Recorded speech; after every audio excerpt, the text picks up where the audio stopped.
পহেলা বৈশাখ বাঙালির প্রাণের উৎসব। নতুন বছর, নতুন সম্ভাবনা। কিন্তু আপনারা জানেন কি এর পেছনের ইতিহাস?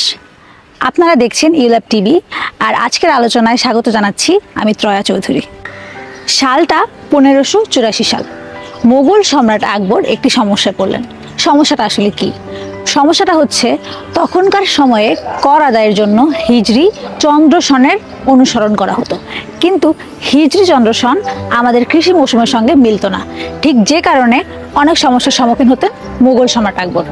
তখন তিনি একটি সন প্রবর্তনের চিন্তা করেন এবং সেটি আমরা এখন বাংলা সন হিসাবে জানি।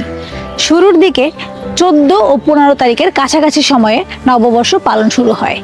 সেখান থেকেই বাংলা নববর্ষের উৎপত্তি। আজকের দিনে পহেলা বৈশাখ কিন্তু শুধুমাত্র একটি তারিখ নয়, পহেলা বৈশাখকে জুড়ে চলে বিভিন্ন উৎসব। ব্যবসায়ীরা শুরু করেন হাল খাতা, যেখানে পুরাতন দিনের হিসাব চুকিয়ে তারা নতুন দিনের নতুন হিসাবে খাতা খুলেন। অন্যদিকে গ্রামে হয় নৌকাবাইজ মেলার মতো উৎসব। শহরে পহেলা বৈশাখের শুরুটা কিন্তু হয় ছায়ানটের গান দিয়ে, পান্তা ইলিশ এবং আরো বিভিন্ন উৎসবে। এবার পহেলা বৈশাখের আরেকটা উৎসব নিয়ে আমরা কথা বলতে চাই, যেটা হচ্ছে বৈশাখী নামে পরিচিত। এই বৈশাখী হচ্ছে পহেলা বৈশাখকে ঘিরে, অর্থাৎ বৈশাখকে ঘিরে পাহাড়ি জনগোষ্ঠীর বিশেষ উৎসব। চাকমাদের বিজু, মারমাদের সাংরাই ও বম তন্ত্রজ্ঞাদের বই, এই তিনের সংমিশ্রণে হয় বৈশাখী। বৈশাখীতে হয় জল খেলা, ফুল উৎসব, নাচ এবং গান। বিভিন্ন রং এবং রসে পহেলা বৈশাখ উদযাপিত হয় সারা বাংলাদেশ জুড়ে। এবারে আমরা জানবো মঙ্গল শোভাযাত্রার ইতিহাস। মঙ্গল শোভাযাত্রা শুরু হয়েছিল 1989 সালে ঢাকা বিশ্ববিদ্যালয়ের চারুকলা অনুষদ থেকে।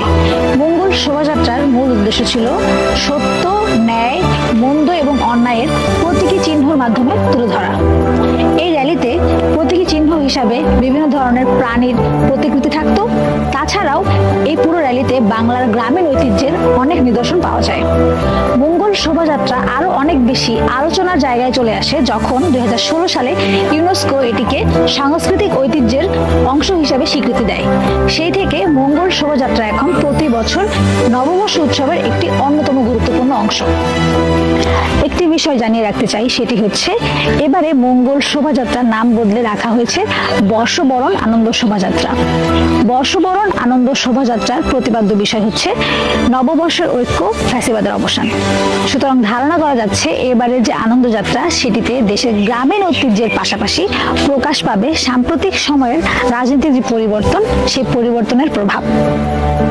অন্যদিকে প্রথমবারের মতো এবারের যে আনন্দ যাত্রা, সেটিতে অংশগ্রহণ করছে দেশের বেসরকারি বিশ্ববিদ্যালয়ের শিক্ষার্থীরা এবং জাতিগত সংখ্যালঘু জনগোষ্ঠী। তাদের সকলের উপস্থিতি এই আনন্দ যাত্রাটাকে করবে আরো অনেক বেশি বৈচিত্র্যময়। এবং এই শোভাযাত্রাটিকে বর্জন করেছে ঢাকা বিশ্ববিদ্যালয়ের চারুকলা অনুষদের শিক্ষার্থীরা। তারা বলছেন রাজনৈতিক প্রভাব রয়েছে এই আনন্দ যাত্রায়। নতুন বছর, নতুন সম্ভাবনা নিয়ে বাংলাদেশ একসঙ্গে ঐক্যপথে এগোবে, এই আশায় আজকের আলোচনাটি আমরা শেষ করছি। সকলকে শুভ নববর্ষ।